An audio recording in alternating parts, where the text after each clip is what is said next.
भारत के 50वें मुख्य न्यायाधीश चीफ जस्टिस डीवाई चंद्रचूड़ का 8 नवंबर 2024 को लास्ट वर्किंग डे है। सीजेआई चंद्रचूड़ 10 नवंबर को रिटायर हो रहे हैं। हालांकि 9 और 10 नवंबर को सुप्रीम कोर्ट की छुट्टी होने के कारण उनका 8 नवंबर को अंतिम कार्य दिवस है।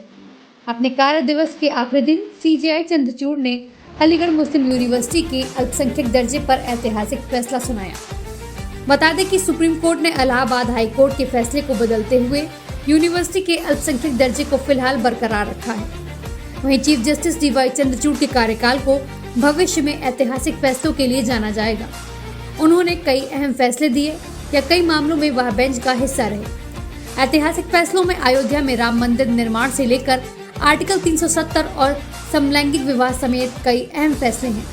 ये ऐतिहासिक फैसले ही इन्हें अन्य चीफ जस्टिस से कुछ खास बनाते हैं। तो आइए जानते हैं डीवाई चंद्रचूड़ के 11 ऐतिहासिक फैसले। अयोध्या में राम जन्मभूमि पर मंदिर निर्माण की राह प्रशस्त करने वाला फैसला 2019 में आया था। इस अहम फैसले को 5 जजों की बेंच ने सुनाया था, जिसमें डीवाई चंद्रचूड़ भी शामिल थे। वह उस दौरान चीफ जस्टिस नहीं थे, लेकिन एक मत से फैसला देने वाली बेंच का हिस्सा जरूर थे। यह फैसला इतना महत्वपूर्ण था कि देश के 5 सालों के इतिहास को बदलने वाला रहा। अयोध्या में राम मंदिर निर्माण उसके बाद से ही शुरू हुआ, जहां इसी साल 2022 जनवरी को रामलला की मूर्ति की प्राण प्रतिष्ठा की गई। आर्टिकल 370 पर सुनाया अहम फैसला। इसी तरह अनुच्छेद 370 हटाने के खिलाफ दायर याचिका पर भी चीफ जस्टिस की अगुवाई वाली बेंच ने लंबी सुनवाई की थी। अदालत ने आर्टिकल 370 हटाने को संविधान के तहत ही माना था। वहीं इस केस में चीफ जस्टिस ने कहा था कि जजों ने संविधान और कानून के दायरे में रहकर ही फैसला लिया है। समलैंगिक विवाह को कहा नो। भारत में समलैंगिक विवाह को वैध बनाने की मांग पर भी चंद्रचूड़ की पीठ ने सुनवाई की। हालांकि उन्होंने इसे मंजूरी देने से यह कहते हुए इनकार किया कि ऐसे फैसले संसद पर छोड़ देने चाहिए। वहीं उन्होंने कहा कि सामाजिक बदलावों के लिए भविष्य में विधायी कार्रवाई की आवश्यकता हो सकती है। एक झटके में समाप्त किया इलेक्टोरल बॉन्ड। भारत सरकार ने इलेक्टोरल बॉन्ड की शुरुआत राजनीतिक दलों की फंडिंग के लिए की थी। इस व्यवस्था के माध्यम से भाजपा, कांग्रेस समेत सभी दलों ने करोड़ों रुपए हासिल किए थे, लेकिन चीफ जस्टिस की अगुवाई वाली बेंच ने इसे खारिज कर दिया था। बेंच का कहना था कि यह व्यवस्था पारदर्शी नहीं है। सबरीमाला मंदिर में महिलाओं की कराई एंट्री। केरल के प्रतिष्ठित सबरीमाला मंदिर में रजस्वला स्त्रियों के प्रवेश पर रोक के खिलाफ भी सुप्रीम कोर्ट की जिस बेंच ने फैसला दिया था, उसमें चीफ जस्टिस डीवाई चंद्रचूड़ शामिल थे। चंद्रचूड़ ने फैसला सुनाते हुए अपनी राय दी थी कि यह ऐसा करना असंवैधानिक है। वहीं संविधान के कई अनुच्छेद इसे वर्जित करते हैं और इस तरह की प्रैक्टिस जारी रखना गलत है। कॉलेजियम प्रणाली पर सरकार के साथ लिया पंगा। चंद्रचूड़ ने राष्ट्रीय न्यायिक आयोग बनाम कॉलेजियम बहस में महत्वपूर्ण अंतर्दृष्टि प्रदान। उन्होंने कॉलेजियम प्रणाली की पारदर्शिता का बचाव किया। सर्वोच्च न्यायालय की सिफारिशों के लिए न्यायाधीशों के करियर का मूल्यांकन करते समय इसके खुलेपन को बनाए रखने के लिए किए गए उपायों पर प्रकाश डाला। उनका कहना था कि हमने ऐसे कदम उठाए हैं कॉलेजियम का सिस्टम पारदर्शी रहे। उनका कहना था कि हम किसी जज को सुप्रीम कोर्ट में लाने की सिफारिश करते हुए यहाँ देखते हैं कि हाई कोर्ट में उसका करियर कैसा था। निजता का अधिकार है धर्म बदलना। केरल के मशहूर हादिया मैरिज केस में फैसला सुनाने वाली बेंच का भी डीवाई चंद्रचूड़ हिस्सा थे। बेंच का कहना था कि यदि कोई युवती बालिग है तो यह उसका अधिकार है कि वह किससे विवाह करे। इसके अलावा यदि उसने अपना धर्म मर्जी से बदल लिया है तो उस पर भी कोई आपत्ति नहीं कर सकता। अदालत ने धर्म बदलने को निजता का अधिकार दिया था। कार्यस्थल पर यौन उत्पीड़न पर क्या बोला था एचसी।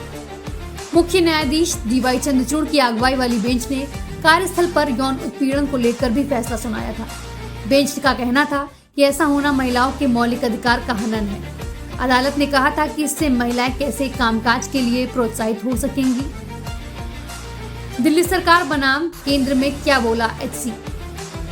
दिल्ली सरकार के प्रशासन और अफसरों के ट्रांसफर पोस्टिंग पर विवाद एवं अंतिम निर्णय किसका मान्य होगा, इसे लेकर भी सुप्रीम कोर्ट में लंबी सुनवाई हुई थी। इस पर अदालत ने कहा था कि ऐसे मामलों में दिल्ली की चुनी हुई सरकार को ही फैसले का अधिकार है जो उसके दायरे में आता है। अर्नब गोस्वामी को दी थी बेल। जस्टिस डीवाई चंद्रचूड़ ने वरिष्ठ पत्रकार अर्नब गोस्वामी की गिरफ्तारी को लेकर भी बड़ा फैसला सुनाया था। अदालत ने उन्हें बेल दी थी और कहा था कि यह अधिकार है। इसके साथ ही बेंच का कहना था कि निजी अदालतों को ही इस संबंध में फैसला लेना चाहिए। उन्हें बेल की अर्जियों पर समय रहते ही फैसला करना चाहिए। अलीगढ़ मुस्लिम यूनिवर्सिटी का अल्पसंख्यक दर्जा रखा बरकरार। अपने अंतिम कार्य दिवस के दिन दिए ऐतिहासिक फैसले में चीफ जस्टिस डीवाई चंद्रचूड़ ने अलीगढ़ मुस्लिम यूनिवर्सिटी का अल्पसंख्यक दर्जा बरकरार रखने का फैसला सुनाया। सीजेआई डीवाई ने कहा कि एएमयू अल्पसंख्यक संस्थान है। संविधान के आर्टिकल 30 के तहत इसे धार्मिक समुदाय को शैक्षणिक संस्थान स्थापित करने और उसे चलाने का अधिकार है। वहीं सीजेआई समेत 4 जजों ने एकमत फैसला दिया, जबकि तीनों जजों ने डिसेंट नोट दिया। इसके बाद सीजेआई ने एमयू के स्टेटस पर फैसला करने का अधिकार 3 जजों की बेंच को दे दिया। अब आपको बताते हैं चंद्रचूड़ की शुरुआती पढ़ाई से लेकर उनके मुख्य न्यायाधीश बनने तक के सफर के बारे में। भारत के मुख्य न्यायाधीश जस्टिस धनंजय यशवंत चंद्रचूड़ का जन्म 11 नवंबर 1959 को मुंबई में हुआ था।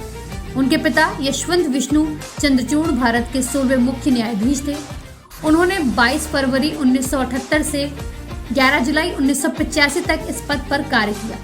जस्टिस डीवाई चंद्रचूड़ का पूरा नाम धनंजय यशवंत चंद्रचूड़ है। उन्होंने दिल्ली के सेंट स्टीफेंस कॉलेज से अर्थशास्त्र में बीए ऑनर्स की डिग्री हासिल की है। इसके बाद साल 1982 में दिल्ली यूनिवर्सिटी के कैंपस लॉ सेंटर से एलएलबी की पढ़ाई पूरी की। उन्होंने 1986 में अमेरिका के हार्वर्ड लॉ स्कूल से एलएलएम और डायरेक्ट इन ज्यूरिडिकल साइंस यानी कि एसजेडी की उपाधि प्राप्त की। शिक्षा के बाद जस्टिस चंद्रचूड़ ने महाराष्ट्र बार काउंसिल में अपना नाम दर्ज कराया और मुख्य रूप से बॉम्बे हाई कोर्ट और भारत के सर्वोच्च न्यायालय सुप्रीम कोर्ट में वकालत। अपनी असाधारण योग्यता के कारण उन्होंने 1998 में वरिष्ठ अधिवक्ता और भारत का अतिरिक्त सॉलिसिटर जनरल नियुक्त किया गया। कानून के क्षेत्र में विशेषज्ञता के कारण जस्टिस चंद्रचूड़ मुंबई यूनिवर्सिटी में तुलनात्मक संवैधानिक कानून के विजिटिंग प्रोफेसर बने। उन्होंने अमेरिका के Oklahoma university school of law में विजिटिंग प्रोफेसर के रूप में काम किया। जस्टिस चंद्रचूड़ ने ऑस्ट्रेलियाई राष्ट्रीय विश्वविद्यालय, Harvard law school, Yale law school और दक्षिण अफ्रीका के विटवाटर सैंड विश्वविद्यालय जैसे प्रतिष्ठित संस्थानों में व्याख्यान दिए। वहाँ संयुक्त राष्ट्र जैसे प्रमुख अंतर्राष्ट्रीय निकायों द्वारा आयोजित सम्मेलनों में भी वक्ता रहे हैं। 29 मार्च 2000 को जस्टिस डीवाई चंद्रचूड़ को बॉम्बे हाई कोर्ट के न्यायाधीश के रूप में पदोन्नत किया गया था। बाद में उन्होंने महाराष्ट्र न्यायिक अकादमी के निदेशक के रूप में कार्य किया और कानूनी शिक्षा प्रणाली में महत्वपूर्ण योगदान दिया। 31 अक्टूबर 2023 को जस्टिस चंद्रचूड़ ने इलाहाबाद उच्च न्यायालय के मुख्य न्यायाधीश के रूप में शपथ ली। अपनी कड़ी मेहनत और न्यायिक कुशाग्रता के कारण उन्हें 13 मई 2016 को भारत के सर्वोच्च न्यायालय के न्यायाधीश के रूप में पदोन्नत किया गया। 9 नवंबर 2022 को जस्टिस डीवाई चंद्रचूड़ ने भारत के मुख्य न्यायाधीश के रूप में शपथ ली। उनकी नियुक्ति भारतीय न्यायपालिका में एक महत्वपूर्ण मील का पत्थर है। अपने पूरे करियर में जस्टिस डीवाई चंद्रचूड़ ने न्यायशास्त्र और कानूनी शिक्षा में उल्लेखनीय योगदान दिया है। उन्होंने भारतीय कानूनी परिदृश्य पर एक अमिट छाप छोड़ी है। Special desk news plus 24/7।